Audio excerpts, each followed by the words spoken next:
Brandon Gill absolutely shreds the left during a key congressional hearing.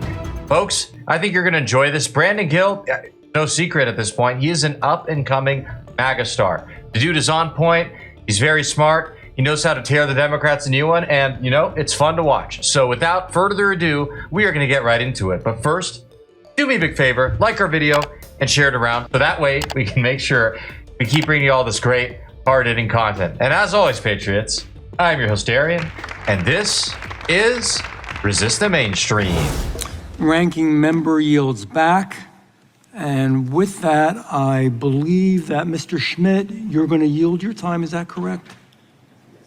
Okay, so Mr. Schmidt is going to yield his time to Mr. Kiley, who's not going to speak quite yet because Mr. Gill's in front of you, but I wanted to make that note. Okay, thank you, Mr. Schmidt. With that, Mr. Gill is next in line from the great state of Texas.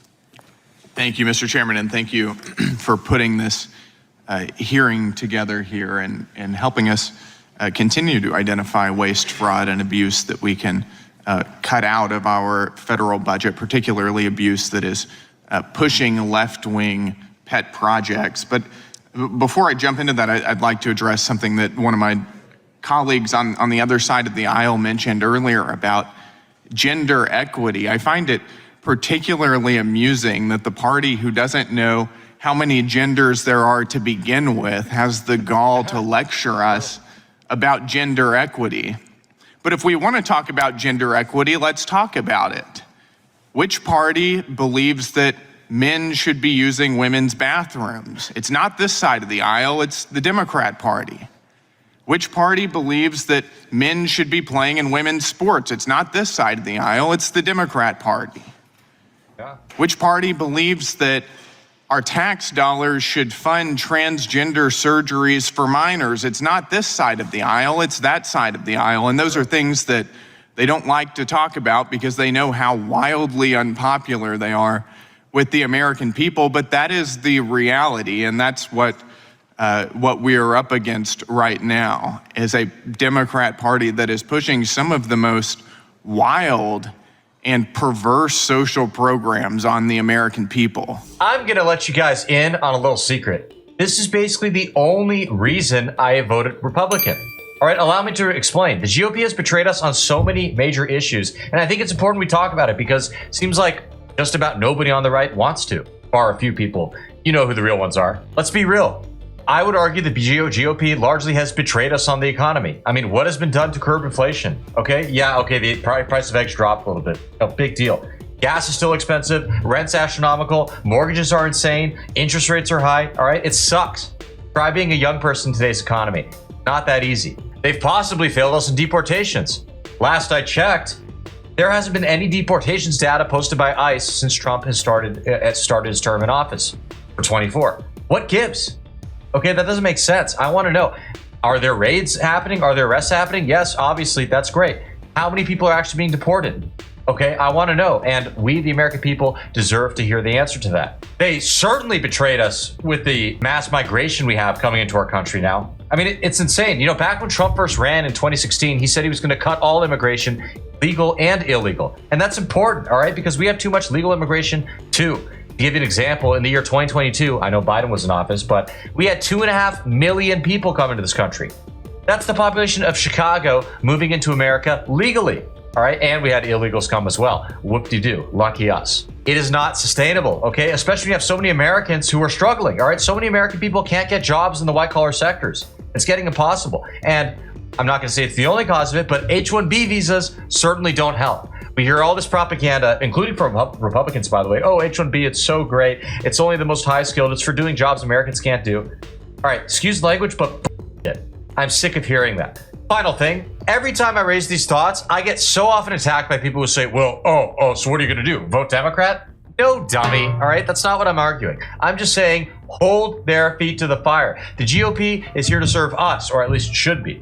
Are they actually? I don't know. But with that said, I'd like to jump into the point of this hearing, which is not gender equity. It's to talk about other left-wing projects. And Mr. Gonzalez, thank you for being here, and thank you for taking the time. During President Biden's tenure, USAID under Samantha Powers took a particular interest in Hungary. Is that right? Yes, that's right, Congressman. Would you say that USAID's involvement in that country, including funding media organizations, was nonpartisan, or do you think that was used to push a particular agenda? Oh, it was meant to do regime change in a NATO ally, and a very key NATO ally. That was unconscionable. Would you say that Hungary is an important NATO ally in Central and Eastern Europe? Yes, it borders Ukraine. I believe, yes, it borders Serbia as well. Yeah, this is not, this was something, we should never be doing this in friendly countries to begin with. Mm-hmm. The fact that Samantha Powers did this and met with leaders of the opposition before she met with government ministers whom she scolded. And our ambassador, well, I don't want to go into it because I know you have more questions, but. Well, that's where I'm going with this. Why do you think that the Biden administration was so interested in using our tax dollars to funnel monetary support for domestic political opposition in an allied nation in order to harm a democratically elected government? Well, for the same reason it did it in Guatemala and Macedonia with equally pro-U.S. leaders.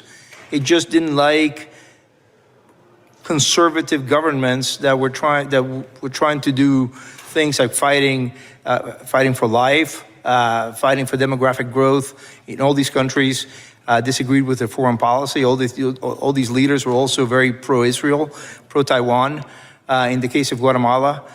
So I think it goes deeper than just conservative. I partially agree with this guy, and I think he's onto something here. But let's not forget, many conservatives, so-called conservatives, actually support the demographic change that he alluded to here. Mass migration, all right? The GOP in its current state endorses it. Donald Trump, our president, said that he will staple a green card to the diploma of every single foreigner who graduates from an American college. And it couldn't get more clear than that, all right? That is speeding up our demographic change. Now, I'm not saying Trump isn't on it. That's not the point. But that these types of countries like Hungary and the others that were mentioned are actively resisting globalization. And they hate that. It's not about national security concerns, obviously. It's about power. And when you replace a country of their own people and basically essentially eradicate any culture that there is left and just make it a hub for economics, which is kind of what America's turning into. Well, guess what? They're a lot less likely to band together and resist because they have practically nothing in common. I think that it was just the Biden administration disagreed with the politics of these countries, even though it went against U.S. interests to disagree with these governments. Right, and that's where I was going as well. Do you think that any of Hungary's domestic policies in question here, whether it's related to woke ideology or identity politics or migration, have any bearing on America's national security interests in the region? It was completely the opposite. It played exactly into Vladimir Putin's hands. It made pro-American Hungarians and Guatemalans or Macedonians question the United States and think of alternatives. It was very misguided. I really think largely it's rooted in a hatred of populism because the elites, they're very smart. They know that's a threat. Look at some of the populist trends we saw starting about 10 years ago, 2016. We had Trump's election. That's an obvious one. And then, but what did we have before that? Brexit, or was that after? I think it was before. Doesn't matter. It was around the same time. That guy, the Filipino president, got elected. Duterte? I'm probably butchering his name. He ran on a big, anti-drugs platform. He wanted to clean up the Philippines. Probably why the people got him in there. So, yeah, the elites hate that. They want to squash that any chance they get. And shifting focus to the United States, do you think that there are similar left-wing, virtually money laundering operations here that are aimed at influencing American politics, particularly through the media? Yeah, I mean, Mr. Soros said very early on, I believe in the mid-90s, that he wanted to turn his attention inward towards the United States. He's an American, he's free to do so. As I said in my testimony, I'm also free to criticize him. I disagree with him on the positions he takes. As I said, he's free to do that with his money. I'm free to criticize.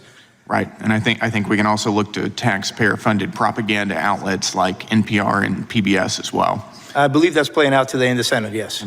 thank you for your time. We appreciate it. We love George Soros, don't we, folks? You know what I respect about the guy? He is ruthless. Did you know that he actually turned in his own fellow Jews to the Germans during World War II? And he has no remorse over it. He said so himself. Great guy. Obviously a joke. He is awful for that and many other reasons. But sadly, folks, we're going to have to wrap up the video. So with that being said, I really appreciate you tuning in. As always, be sure to comment below. Let us know what you like about the video, what kind of stuff we want to see in the future. And if you have not already, hit that subscribe button. And that way, we will see you again soon. God bless, American patriots.